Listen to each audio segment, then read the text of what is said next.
करते हैं और अब बात कर लेते हैं ऑपरेशन घुसपैठिया की, क्योंकि लगातार ऑपरेशन घुसपैठियों के जरिए गिरफ्तारियां हो रही है। खबर महाराष्ट्र की बता दें, महाराष्ट्र के कई इलाकों में एटीएस ने छानबीन की और 17 अवैध घुसपैठियों को गिरफ्तार किया गया है। बांग्लादेश से ये आए थे, अवैध तरीके से इनकी गिरफ्तारी हुई है। न सिर्फ महाराष्ट्र में बल्कि अगर हम बात करें दिल्ली की, असम की, यहां पर भी ऑपरेशन घुसपैठ के जरिए उन लोगों को गिरफ्तार किया जा रहा है जो अवैध तरीके से अवैध दस्तावेज बनाकर वो भारत में घुसते हैं, लेकिन अब उनका भी सफाया हो रहा है और महाराष्ट्र से 17 बांग्लादेशी नागरिकों को गिरफ्तार किया गया है।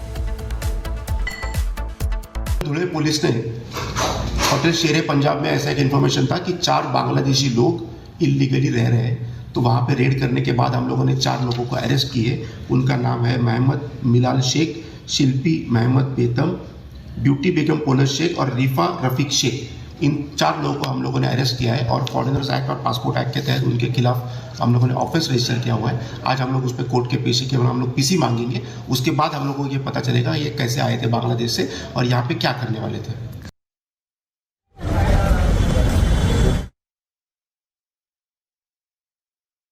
इस प्रकार से जो अनधिकृत बांग्लादेशी रोहिंग्या मुस्लिम आके बस गए, झूठे दस्तावेज से आधार कार्ड बनवाते हैं, उनके खिलाफ कड़ी कार्रवाई मुहिम शुरू हुई है।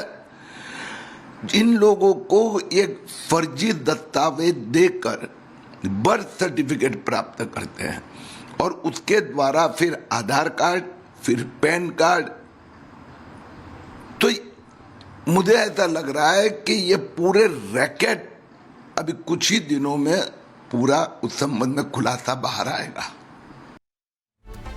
तो देखिए, दिल्ली, असम और महाराष्ट्र, वो 3 राज्य हैं जहां पर रोहिंग्या बांग्लादेशियों के खिलाफ लगातार सख्त कार्रवाई की जा रही है। लेकिन अगर हम महाराष्ट्र की बात करें तो लोकल एटीएस ने 17 रोहिंग्या बांग्लादेशियों को गिरफ्तार किया है। पूरी खबर इस रिपोर्ट में देखिए।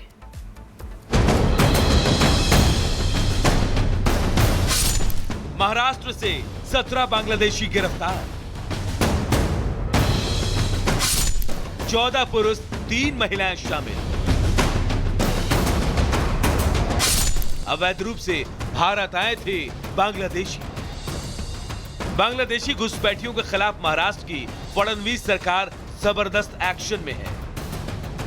लोकल पुलिस की मदद से एटीएस ने कार्रवाई करते हुए मुंबई, नवी मुंबई, ठाणे और नासिक से 14 बांग्लादेशी घुसपैठियों को गिरफ्तार किया है। इन बांग्लादेशी घुसपैठियों के पास से पुलिस को आधार कार्ड भी मिले हैं। पुलिस इन बांग्लादेशी नागरिकों को भारत लाने वाले 2 एजेंटों की तलाश में जुटी है।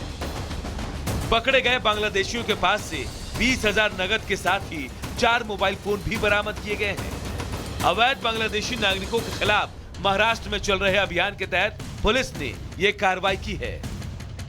एटीएस ने लोकल पुलिस की मदद से सूचना के आधार पर छापा मारा, जिसमें इन बांग्लादेशी नागरिकों को गिरफ्तार किया गया। किसी के पास से कोई औपचारिक डॉक्यूमेंट भी नहीं मिला। ये बांग्लादेशी नागरिक अवैध रूप से भारत में रह रहे थे। असम से लेकर महाराष्ट्र तक अवैध रूप से घुसे बांग्लादेशियों को ढूंढा जा रहा है, गली गली से पकड़ा जा रहा है। भारत सरकार का इरादा बिल्कुल क्लियर है, इन्हें बांग्लादेश डिपोर्ट करना है। बांग्लादेश की मोहम्मद यूनुस सरकार जिस तरह से हिंदू अल्पसंख्यकों के नरसंहार में जुटी है, उसके खिलाफ भारत से बांग्लादेशी घुसपैठियों पर कार्रवाई बदले की कार्रवाई नहीं, बल्कि देश को दीमक की तरह चाट रहे इन घुसपैठियों से देश की इकोनॉमी की रक्षा करना है। Bureau report, Republic Bharat. तो देखिए, शहर शहर घुसपैठियों की तलाश जारी है और मुंबई में भी ये बड़ी सफलता जो है एटीएस के हाथ लगी है। तो देश के कई राज्यों में घुसपैठियों के खिलाफ अभियान चलाया जा रहा है और इस अभियान के तहत कई गिरफ्तारियां भी अब तक हो चुकी है। बात महाराष्ट्र की करें तो महाराष्ट्र, असम और दिल्ली में भी घुसपैठियों की पहचान लगातार हो रही है। इसके अलावा महाराष्ट्र एटीएस को मुंबई समेत कई जिलों में भी यहां पर उनके द्वारा छापेमारी की गई है। ठाणे की बात कर ले या फिर नवी मुंबई की बात कर ले, नासिक की बात करें, यहां पर भी एटीएस का छापा जो है कल देखने को मिला था और इसी दौरान 17 गिरफ्तारियां हुई है। 17 बांग्लादेशियों को महाराष्ट्र एटीएस ने गिरफ्तार किया है। इसके अलावा आपको बता दें कि अब इन बांग्लादेशियों से, यानी कि जिन्हें गिरफ्तार किया गया है, उनसे पूछताछ भी की जाएगी और पकड़े गए घुसपैठियों से फर्जी आधार कार्ड जो बनाए गए हैं इसे लेकर भी अब आगे जांच पड़ताल की जाएगी। आपको बता दें कि मुंबई में जिस तरीके से लगातार शिकंजा कसता हुआ दिखाई दे रहा है अवैध घुसपैठियों पर, इसे लेकर हड़कंप की स्थिति भी बनी हुई है। अलग अलग हिस्सों में गिरफ्तारियां हो रही है। इसके अलावा अब डिटेंशन कैंप बनाने की भी तैयारी हो रही है, जहां पर जिन्हें गिरफ्तार किया जाएगा बांग्लादेशियों को वहां पर रखा जाएगा और उनसे भी पूछताछ की जाएगी।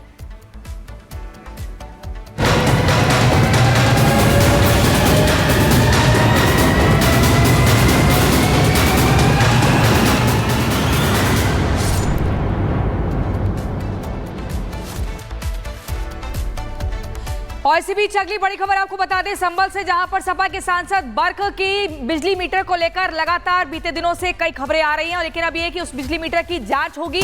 जो पिता के घर पर बिजली मीटर था उसकी भी जांच होगी। आपको बता दें सपा सांसद की मीटर की एक जो कॉपी है, बिजली के बिल की कॉपी है, वो वायरल हुई थी जिसमें 0 ही बिल पूरा आ रहा था। इसको लेकर तमाम तरह के सवाल खड़े हुए थे, एफआईआर भी दर्ज हुई थी।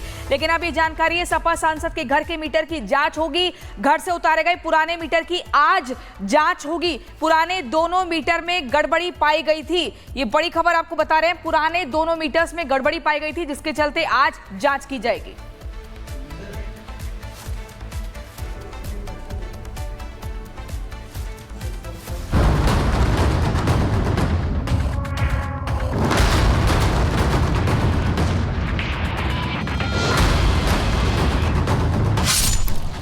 सपा सांसद जियाउर रहमान बर्क की हालत इन दिनों ऐसी है कि आगे कुआं है तो पीछे खाई।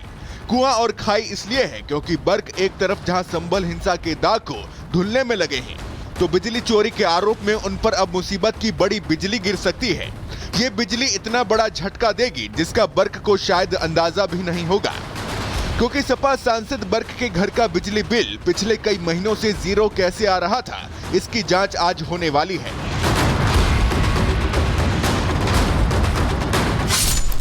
आज सपा सांसद जियाउर रहमान बर्क के घर के मीटर की जांच होनी है।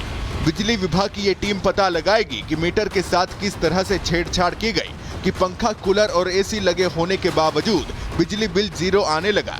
और सपा सांसद को डर इस बात का है कि अगर जांच में झोल सामने आया तो कार्रवाई जरूर होगी।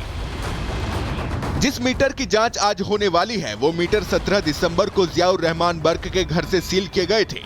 बिजली विभाग की टीम ने 2 मीटर सील किए थे और इनमें से 1 मीटर सपा सांसद जियाउर रहमान बर्क के नाम से है, तो दूसरा मीटर दिवंगत सांसद और जियाउर रहमान बर्क के दादा शफीकुर रहमान बर्क के नाम पर है।